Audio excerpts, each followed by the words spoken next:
If it wasn't for Ground Shark Coffee, if it wasn't for Diamond MMA, we wouldn't be able to do some of the things that we have coming up. So it's really awesome. Those guys and anybody who is a part of our Patreon, thank you so much. So Master Ken's going to hop on tonight. We're going to be chit-chatting with him this evening, so that should be pretty cool. I'm really excited about that. And then if anybody wants to stay on, you can watch us do our thing, man. I just had an interview with John Wayne Parr, which is about to go up soon too, man. Man, I train with the Ground Sharks. Dude's awesome. Aha! There he is. So now I can invite him on the live. So go live with Master Ken live. So anyway, I got a copy of this really shitty book I've been trying to read. I just a terrible. Oh, hey, how's it going? Going well. I can't help but notice that Todd has the same thing that I'm reading. Oh yeah, yeah. So, he has it. In fact, you know, I was worried that we weren't going to be able to do this interview because I'm double booked. you know what I found riveting about this book? So I just got this. This is Master Ken's new book he just wrote. This is volume 1, so I'm really looking forward to volume 2. Volume 1 right here, available on Amazon.com, and you can get autographed copies at EnterTheDojoShow.com. The link is on my bio, as the kids say. You know, you left a little note on mine. It says, "Dear McDojoLife, thank you for all the support and dedication and teaching me everything I know." But at the end, it says, "Eat crap and die." I don't know what that was. That a mixed message, or what was the point? I don't know who wrote that. Was it the same person that wrote Todd's bio? They could have been. They could have been. Sometimes hoodlums sneak in and just edit my book. I can't be held responsible for that. So, you know, you and Todd over there, I noticed that whenever you're on a live or whenever you're on video with Todd, he just won't stop talking. What's up with that? How come he talks so much? He's got a lot to say. He's lived quite a life. A lot of people don't know that he was part of a nudist colony for many, many years. At one point in his life, he was Japanese. He was a vegan for about a week and a half. He's lived a life, you know, so it's hard to keep him quiet. You know, it's funny because he was Japanese, and I think I'm turning Japanese. I think I'm turning Japanese. I really think so. Are you plagiarizing something right now? I feel like we went over this. Yeah, you know, every time I try not to, it's like heroin. It brings me back, you know, or like Todd's Sweet Eyes. It's just every time they just bring me right back in, and You know, the trick is just to call it an homage. Oh, okay. So that's what the Canadians call it when they rip something off. They call it a homage. A homage. Yeah. The H is usually in there. It's silent in Canadian.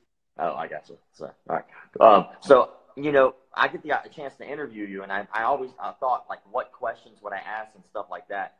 And so one of the questions that I really would like to ask is, where did you get your black belt from? Who promoted you? Well, I promoted myself, mainly because I'm the only one that is qualified in Ameridote. Since I created Ameridote and I'm the highest ranking martial artist in this style, no one is qualified to promote me except me.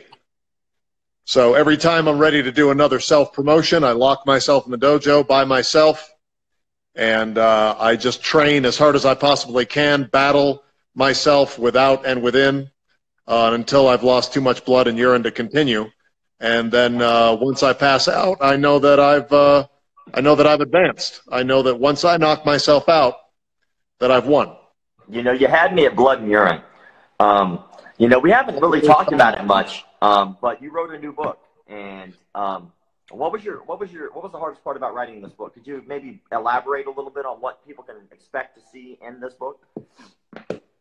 The hardest part was finding a typewriter. They don't make them. They don't make them new anymore. So finding that and getting that serviced was quite a trick. Now, people have been asking me to document my incredible martial art. You can see here some knife defense stuff here, okay? How you can defend yourself against a knife by using just about any orifice possible. Defense. That's called crease control. That's something that we do in our style. People have been asking me for quite a while to document in a step-by-step form in a way that doesn't depend on batteries, because obviously you can go to my channel, YouTube show, youtube.com/Enter The Dojo Show. You can find me on Instagram and Facebook, but if you're in some place that has no cell phone reception, like the top of a mountain or England, then you're going to need something that doesn't run on batteries, and it turns out books don't run on batteries. So that's the main reason, is so that you can have a portable self-defense guide that will teach you how to defend yourself in an instant. Okay, I got you. That's fair. You know, I learned a lot of good stuff on here. You know, I work out with it. You know, it's fairly heavy. You know, it's a very thick book. But I hope yeah, you can even defend yourself with the book. I mean, say that I'm just kind of, I'm reading the book, and then someone like Todd sneaks up behind me and he tries to attack me. Just okay. You can use it as a weapon. You know, so fair. You're actually getting a weapon. Yeah, I mean, you figure he'd learn by now not to sneak up on you like that. It's like a knee-jerk reaction. And it's just... Right. Well, it's not. He's just pretending to be someone who doesn't know who I am. If people knew who I was, they would never attack me. Of course not. I mean, but you know, recently, I guess recently, you got promoted. Congratulations, by the way, on your promotion. So you wear both belts. Why do you wear both belts? Oh, that's because my skill can't be contained in a single rank. So I have a master's belt here, and then I have the 11 degrees. That's why it's always so cold in the dojo, because I keep it at 11 degrees. Is that like, what is it? What do they call that? What is that Kevin Bacon saying? Is it 3 degrees of Kevin Bacon or something like that? It's like yeah, with a Maradote, it's 11 degrees of a separated shoulder. So no matter what, it equals separated shoulder. I like that. That's yeah, cool. Yeah, you're going to be injured. That's cool. So how long have you owned the dojo? Let's see. 7. I think we're in our 7th or 8th year. 7th or 8th year of being at this location. I mean, Maradote has developed over many, many years. I mean, it's got to be a hard job. Like, you know, you're a martial arts instructor by trade, and yeah. I don't know what are the hobbies of Master Ken. What do you do when you're on your downtime, when you're not murdering people with your hands? I don't understand the question. We just train. I mean, we're just always, aside from occasionally picking up bottles on the side of the road to get that, you know, that 5-cent redemption. We're training. We're always training. We're always figuring out. I mean, I'll be brushing my teeth and figuring out how I could brush my teeth and stab someone with a toothbrush at the same time. You know what I mean? Just kind of like this here, just going and thinking, like, if someone's standing in front of me, you know, and just hitting them like that. I'll be. But would that be good for a groin strike if you were doing that exact? Sure. If I was brushing my teeth on my knees, you know, and I just kind of move in, you know, and just hit them, just hit them, right? And I could repeatedly hit them. I mean, you would have to continually pick up the pace. I'm sure. You know, I'm sure that Todd. Well, it depends on how many groins I'm trying to strike. Yeah. You know, if they're all trying to climb on top of me, I got to get them all off. So I have a question about groins, by the way, other than my own, which is fabulous. Oh, for a change. I noticed that, Todd, you get hit in the groin a lot, and then you get re-hit in the groin again. Have you developed like the iron egg technique where it's calloused over, or is it your testicles are just always just sensitive? I think we've managed to kill all the nerves in them, haven't we? Yeah, I think they just don't have any nerve endings left. Oh, I got you. So is it like a speed bag at this point? It's just Yeah, dangling and I there. think Oh, the pain is from how hard I can get his testicles to hit other parts of his body. that's good. Have you Yeah. ever used that technique where you hit, like, let's say you hit the bag, if you will, the Todd's bag of goodies? Oh, like a speed bag. Yeah, exactly. And then that maybe Yeah, hits him in like the inner thigh, and then it's like, oh man, my leg, and not so much the groin. right. No, we did that in our video, 100 Ways to Attack the Groin, which you can find on YouTube. It's a good one. It's a good one. So after that, well, what do? Do you take some time off of training, Todd, or do you keep getting back into the dojo? A lot of reading. Sorry, what? I was just paying attention to my new book. I couldn't hear you. You know, that looks a lot like this book I was reading right before you came on. Not like we would ever do shameless promotion on this show.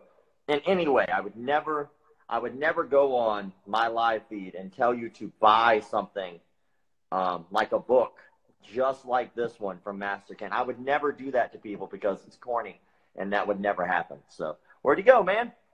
Like a ninja. He like disappeared? Oh, sorry. Oh, I got you. Sorry, that's the effect of the power of this book.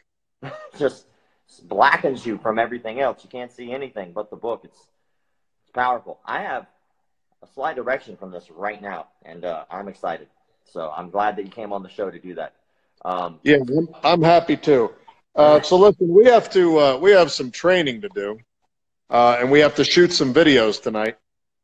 I hope. Do you have any other questions, or can we get back to our training?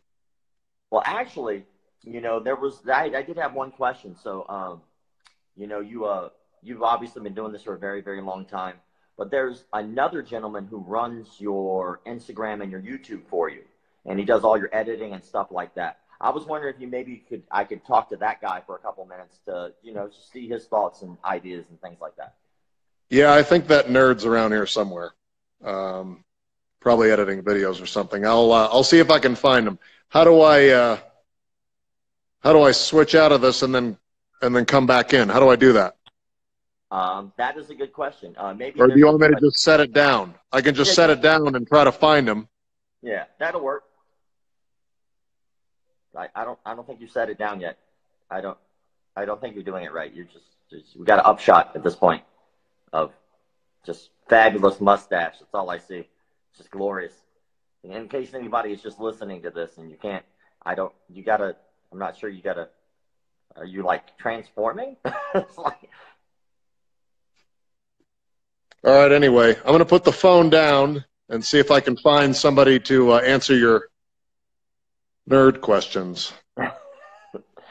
that's cold, man. That hurts the feelings a little bit. Yeah, great. Stand by. Master Ken's a little prima donna, I think. He's kind of into his self there a little bit. I'm personally a fan, you know, but they say, you know, don't meet your heroes. The mustache is glorious, though. You see this thing? I mean, if there was a mustache that was just better than any other mustache, I think that his mustache ranks up there, you know. Hopefully we can find the dude that edits his videos, like the dude that edits his film and edits his videos and stuff like that is a pretty awesome guy. So I'm really looking forward to talking to him a little bit and picking his brain. And what up, brother? Hopefully you're doing good. You want a tour of the dojo? Well, he just walked through a second ago, so hopefully the camera was shaking trying to focus on the stash. It was glorious mustache. The man's mustache is fabulous.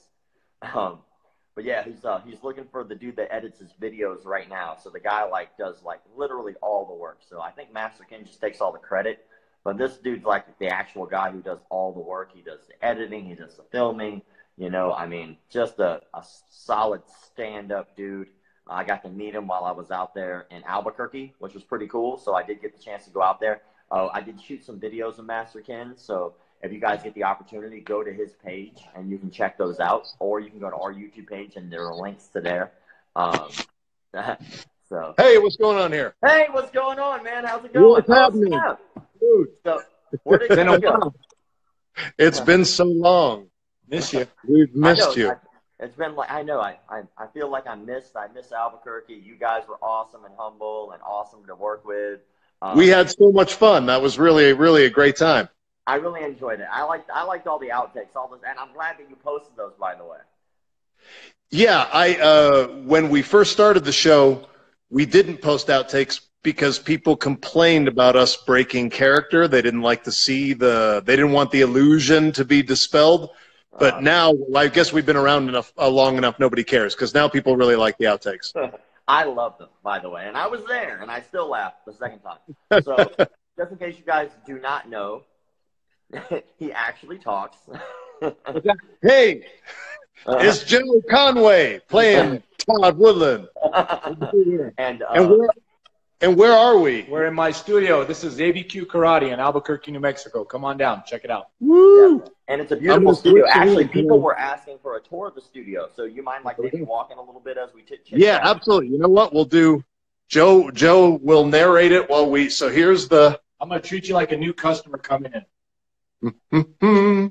I'm still wearing the Ken pants. All right. So shit, it's locked. Anyway. All right. All right. So first thing what we do is we greet you with some coffee because we need everybody up and excited about being here. That's my office. This is where I edit. Right. Really quick, I'll show you. Is your secretary in? I think she is. I think she is. Hang on. All right. There's my dog. What's the dog's name? That's Bella. Okay. And that's where I edit the show.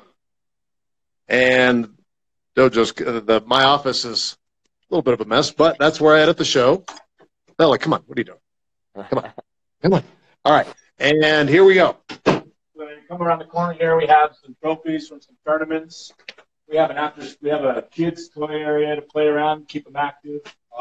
We actually have an after-school program. They hang up their, what do you call it, their backpacks and stuff before they come in and actually do their homework. And after homework, they come in, they grab a cubby.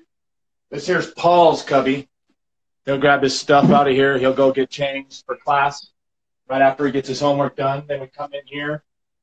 We have where the magic happens, not only for the show, but also for the ABQ Karate. So when you face this way, it's Kempo. When you face this way, it's Ameridote. Right. And then we the wicked cardio class right before we got on with you guys. So we did. That was actually really cool. Like, you have a great cardio program there, which was very cool. Yeah. Yeah, I killed him tonight. Yeah, he did. I took the class, and I'm very tired. And then for the show, we shoot. Here's the camera we shoot on. There's the microphones that we use right here.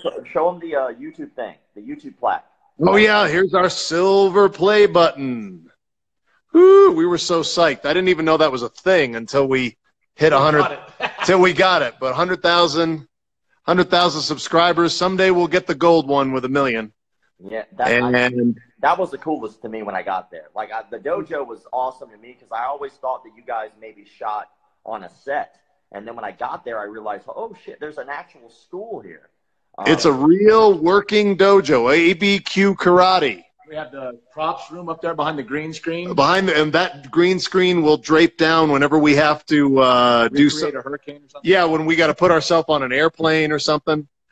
These are the lights that a buddy of mine built. They go up, hoist up into the ceiling during the day, and then we lower them down when it's time to film. Somebody said, I want to squeeze your big belly. That's really weird. Yeah, all those comments before I actually I record the screen. See, now I probably encouraged him. Damn it. All right. Now let's see. I want to show you the upstairs, too. So let's go. I actually didn't get to see this when I was there, so that's pretty cool. Yeah, all right. So we are. Hold on. So, all right, instructors. These are instructors only. Keep out. Hang on. Oh, God. Yeah, there we go.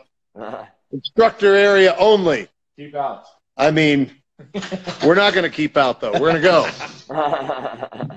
Gonna do it anyway. You know, I have to say, like, this was, to me, when I got out there, was honestly the coolest part. Was, like, just actually meeting you guys as you guys and not necessarily the characters, but being able to see all this behind-the-scenes stuff is awesome. I appreciate that. Yeah, man. I don't think people really understand the hard work and dedication and time you guys really put into what you do. because when I got there, we didn't film until like late.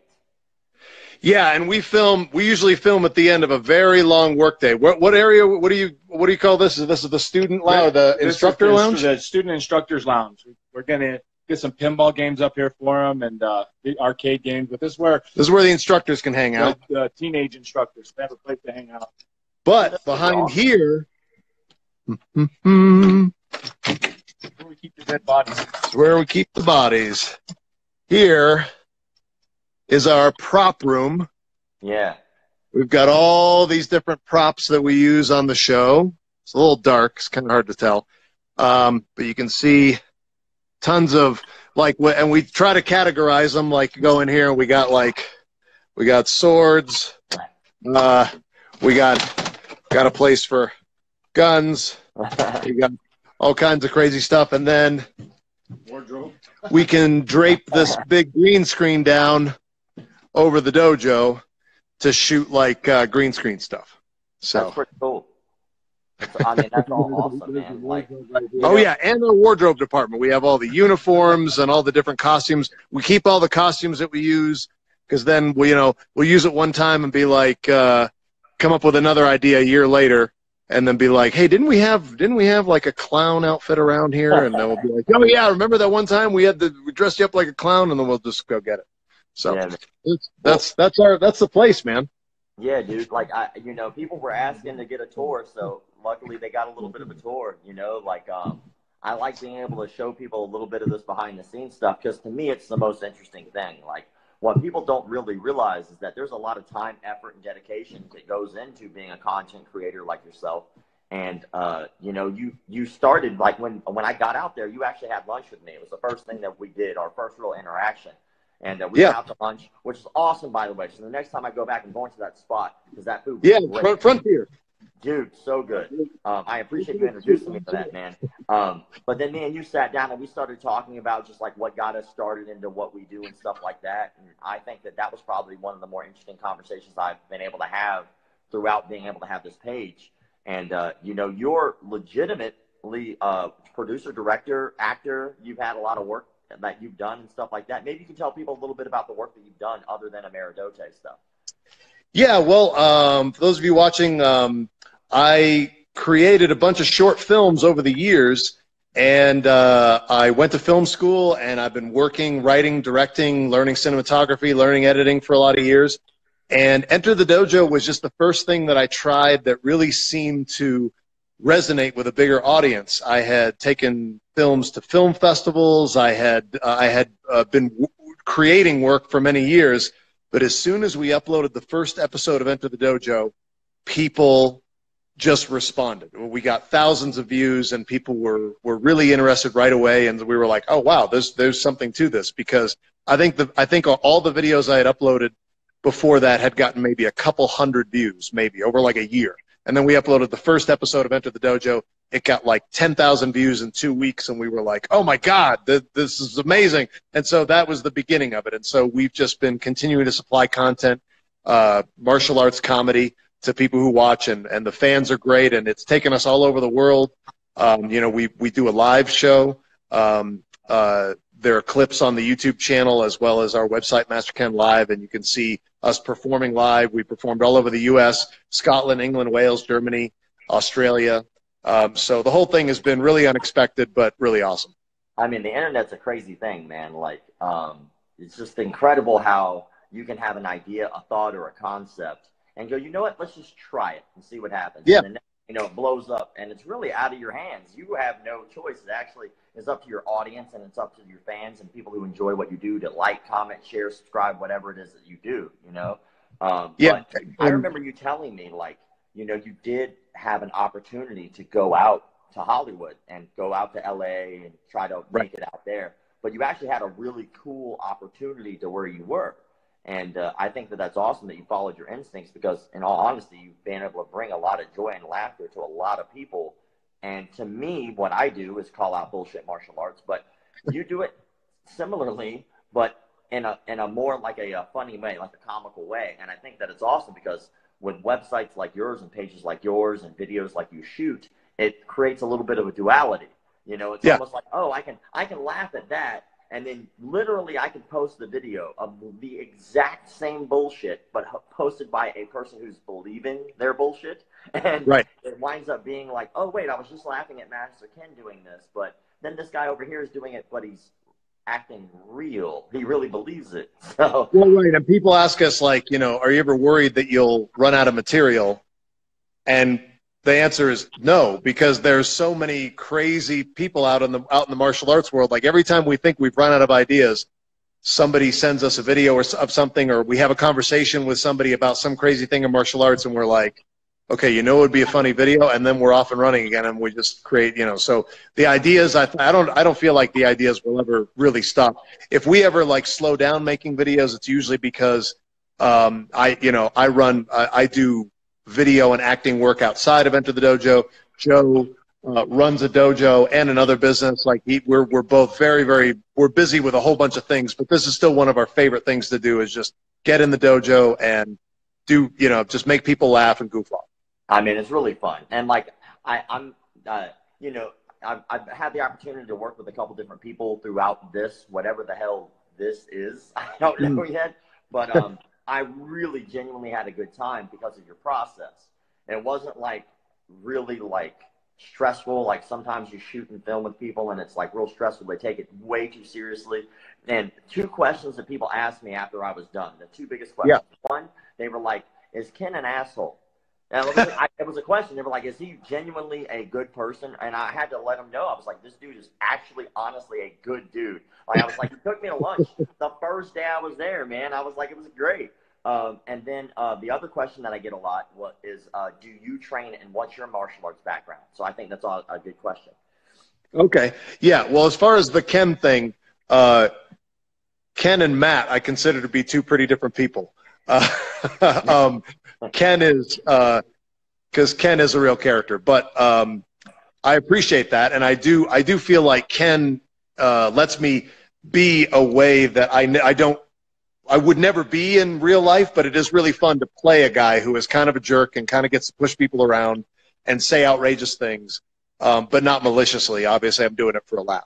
As far as my background, actually, the way Joe and I met each other, I'm pointing to him because he's over here, we both studied in American Kempo in the Jeff Speakman system. My previous style was Okinawan Kempo, and I had sort of bounced around. I had done a little bit of Aikido. I had done a little bit of Brazilian Jiu-Jitsu, but I ended up settling. I went to Santa Fe and studied under Tony and Erica Potter, and was in the franchise. Met Joe. We actually tested together, right? We both tested together for first-degree black belt in Vegas, and 2003. God, 2003. Oh my God, that was a long time ago. But yeah, we've done that, and then we've so Kempo, Brazilian Jiu-Jitsu, and then Okinawan Kempo was my base style. So that's the stuff that I do. Now, like out there in Albuquerque, like it's really interesting, because when I went out to Albuquerque, the dynamic there is much different. You can always tell a city by the Uber driver and what they tell you. So like whenever I go, I always ask the Uber driver, like, hey man, what is there to do in Albuquerque?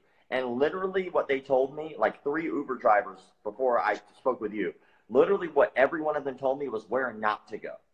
They were like, yeah, man, don't go over here. And I was like, right, well, like stay out of the war zone. If you're going to go downtown, don't go past 6th Street. Stay away from this part. That was the speech you gave me. And yeah, but that was the Uber drivers. I was like, holy crap. But then, like, it's really interesting because Albuquerque is like in a bowl.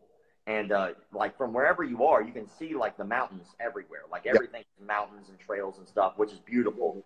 But really, like, there's some amazing martial arts out where you are.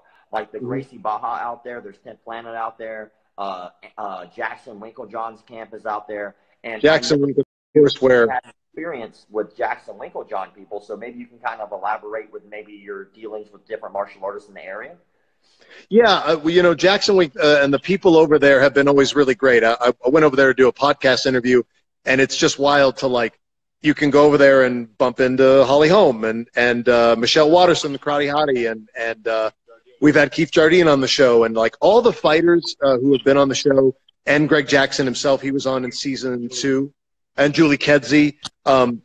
Incredible people. They're all incredibly humble. They're always up for fun. They're usually not really worried about whatever it is we want them to do.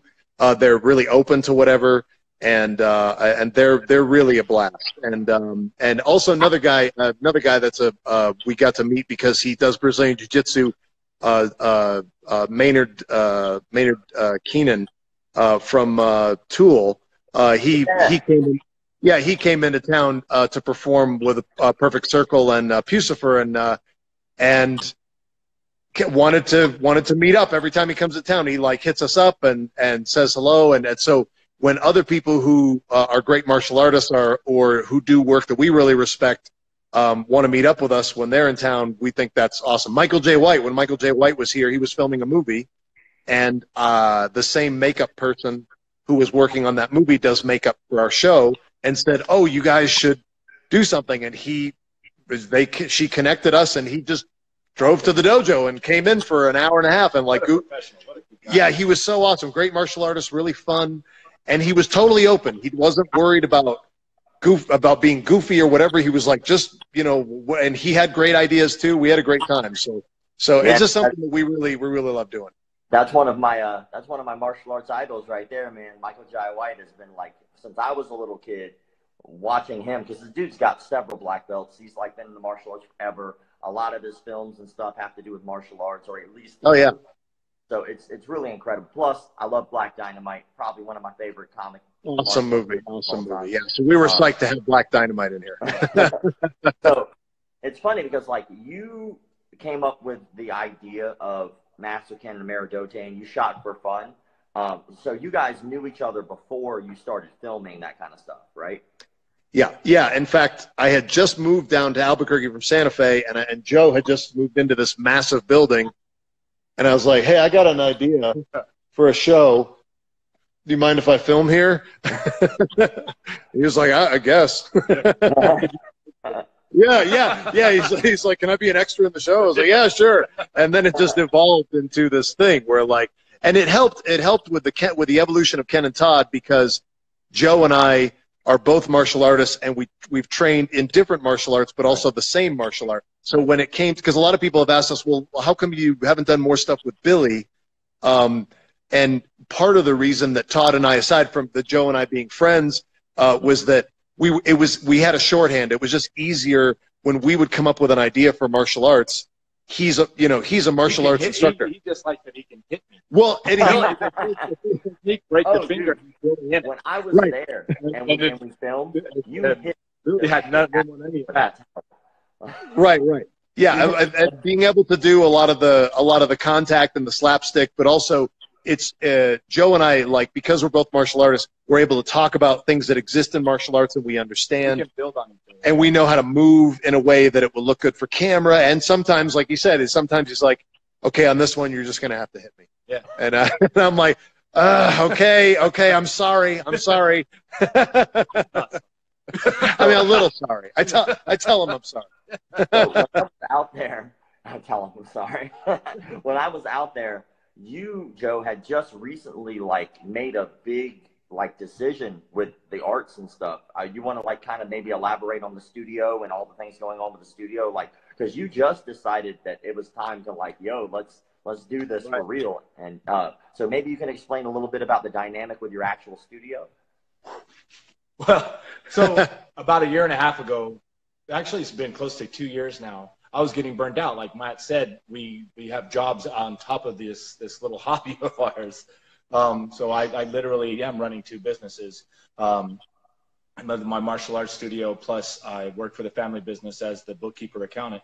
And just between those 2 businesses, I was pulling 12-hour days. And then when we come in and film, it would be from 8 to 12. So sometimes, 16-hour days where, just getting a bit, well, how long? 7 years? 7 years. We've been doing the show for 7 years. So about Holy crap. one of those had to go. I couldn't do all 3 of these things. And so the thing that I really enjoy doing is the show. And the one that really makes the money is my family business. So I was thinking about closing the school.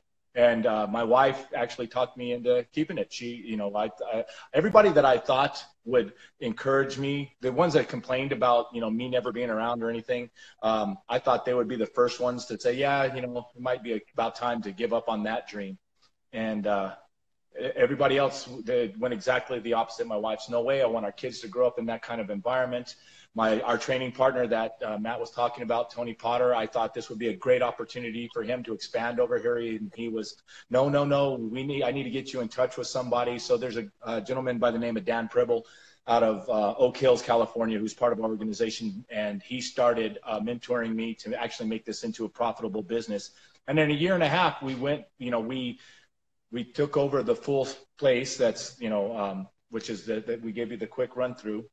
I used to just have the warehouse part, but we quadrupled our expense, where we were barely making a profit before. But within a year and a half, this is actually the first month where we have a $400 profit this month. Yes.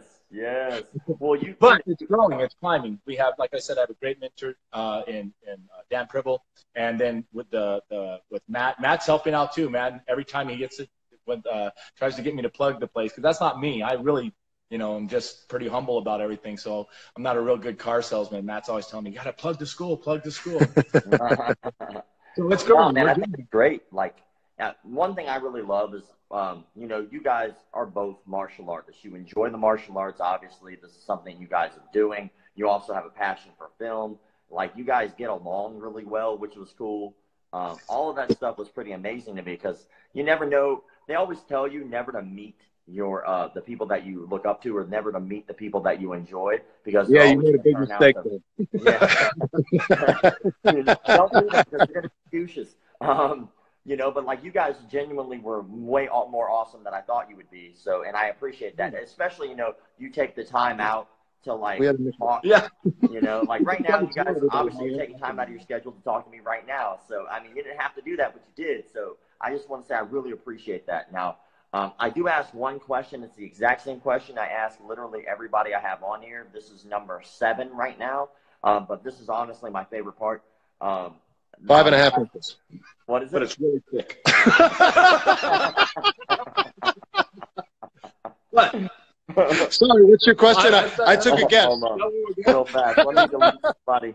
Hold on. Yep. Sorry, I just had to delete somebody from the video. So if somebody, anytime people hop on here and they just have negative things to say, eventually I just delete them. Like, they don't already. Yeah, how are y'all still here? I don't know. But the question is, you guys have both studied martial arts. Yeah. During the time in your martial arts, my favorite stories to hear are stories from the dojo, like real stories about, like, this guy came in and he was a crackhead and he fought everybody with a shiv or whatever. But you know, like, I always like to hear like real stories from the dojo, like some of your favorite stories, like maybe something that's happened to you in the dojo that it just sticks out in your mind as being funny, or an event that helped mold you in some way. I mean, do you have anything like that? Man, I mean, well, we made videos about most of them. One of them Yeah. is where where the person you're trying to demonstrate on resists you. You're legitimately trying to teach a move, and they're making it difficult. And you may be in the middle of a seminar, you may be in the middle of a class, and you're just like, what are you doing? So then you have to kind of make an example of them for fooling around, you know? So that's one of the things that it happens more often than I would like. One story that comes to mind, I've told a bunch of times for people who have seen some of the interviews, but when I went to, part of what the inspiration for the school, for the show and a lot of that stuff was, the inspiration has come from all over. But when I moved to Southern California, I was 18, 19 years old, and I just went randomly to a dojo in the area where I was in Anaheim, and I actually found a place where they said they did groin sparring. And I was like, well, what is that? And they said, well, the groin is the only target that matters in the street. So, you know, that's the only point that counts. So, and then for my first fight, they actually made me fight a woman. And I was kind of like, I don't feel like I'm supposed to. Like she grabbed hold of my pants and just yanked me around. And then it was hooked ever since. Yeah. I knew martial arts was for me. Pay double for that. Yeah, yeah. But when I told people that, when I would tell people that story over the years, they didn't believe that that was a real thing, and that was sort of like that was one of the many seeds that were planted over all the years of like these weird experiences that I would have just walking in, because I moved around a lot, and I would walk into just a neighborhood dojo and found that you have at least a 50% chance of finding the wildest people just walking randomly into dojos around the country. So after about a decade of just accruing those experiences and stories, I finally had enough to start writing the show. Well, so I keep going back to when I was out there, and me and you would have these conversations. We had a couple conversations just driving around or whatever, and one of the conversations was I had been asked to do a documentary. People kept asking me, "Yo, you should do a documentary. Yo, you should do a documentary." Oh, right, yeah. So I'm doing it a little different. I don't know if I'm going to be doing a straight-up documentary, but I am going to be doing the show. I think I talked to you about that a little bit, going to studio over to studio. I had already filmed a little bit, already have a couple on reserve, but I wanted something better to come out of the gate with. So right now, just anybody watching or any of your fans, I found my first one that I want to do. And it's going to be in California on the 29th, so this coming up month, this month on the 29th. And it's hopefully the guy's not watching. Oh man, it's going to be good. So the dude teaches no touch knockout stuff, and he's going to be doing a seminar. That's good stuff. Gotcha. But I decided how I'm going to do this is a little different. So I'm going to find people like yourself, guys like Hanacho Laranja in California. Oh yeah, yeah. And then I found the dude who was the lead actor in Boondock Saints. He is a third-degree black belt in jiu-jitsu and owns a school in Texas. Oh, the hell's his name? He's been here. Yeah. Sean, there's a Flannery. Sean Patrick Flannery. He came here. He was here shooting a movie and or for a Comic-Con, and we had mutual friends, and he came and he actually came in. He came and rolled here and did some jiu-jitsu. He was a great guy. Well, yeah, so he invited me to Texas to go do that same exact thing. He was like, "Yo, dude, can I come with you when you go do to one of these schools?" I was like, "Yeah." And then sparked an idea. Nice. So I was like, "Well, why don't I do that? Because if I keep doing this, eventually I'm going to be recognized and people won't let me in their studios anymore." But I was like, you know, like yourself, like when you're in character, look completely like different. I'm just saying the mustache does is like one of those Batman things where like, oh, you don't know who I am anymore. Yeah, it's like the Clark Kent. It's like all you gotta do is put on some glasses and you're fine. But I was wondering if you would ever take the time out of your schedule if I found one that was crazy in that area or found one anywhere. And I was wondering if you'd maybe take the time out of your schedule. You and Joe, I can both fly you out wherever we go. Right. If you guys would be willing to go to one of these crazy seminars as yourselves, not as characters, and take the seminar. Joe knows of a really bad dojo in Paris, France. But we would love to go. That would be a great idea for the first episode. I think that's a great, You know of an actual studio in Paris?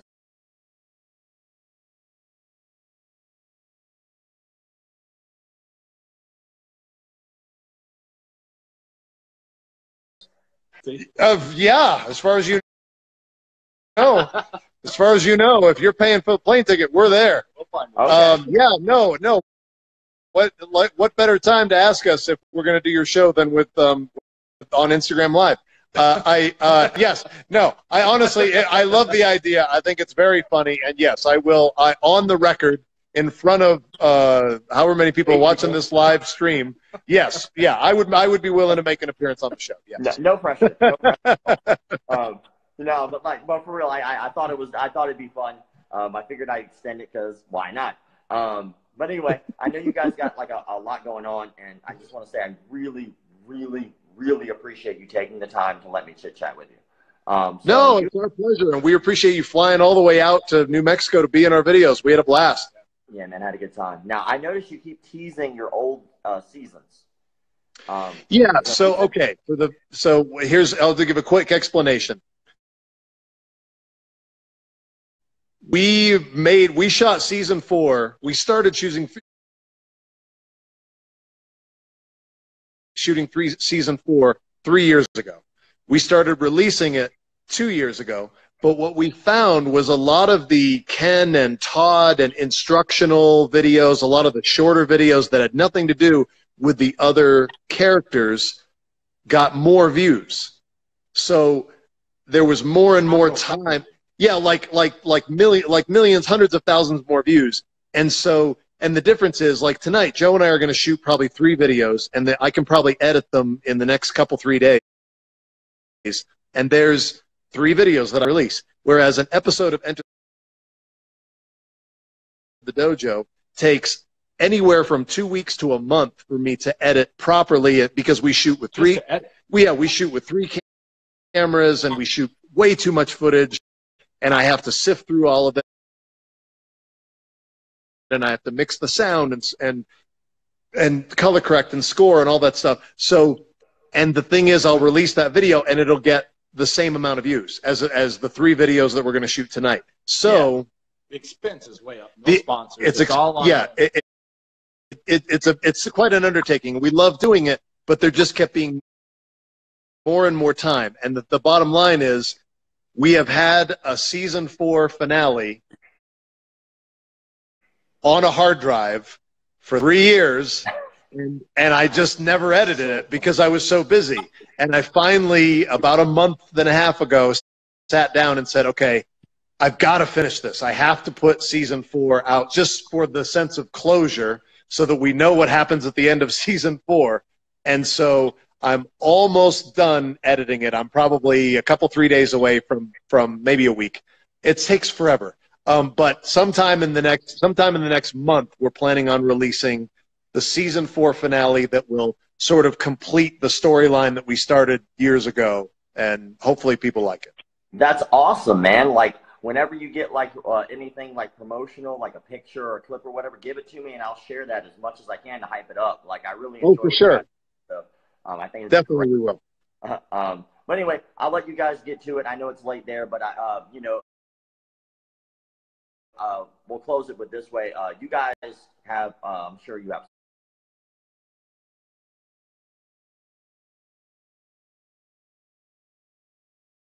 sponsors. I'm sure you have people like maybe some last note advice to anybody who's in the martial arts, maybe, or anybody who's a content creator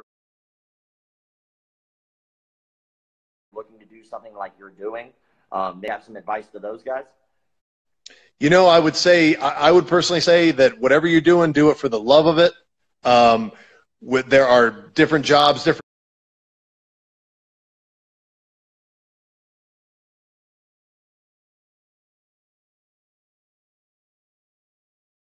years that I've been able to make money doing the Master Ken thing. Other years I've had to do other stuff.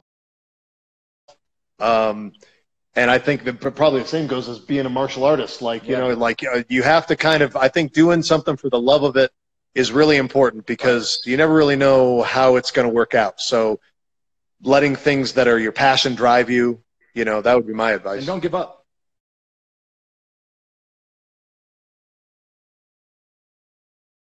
Don't give up. Just keep pushing. Be perseverant. Is that a good word? Yeah, man.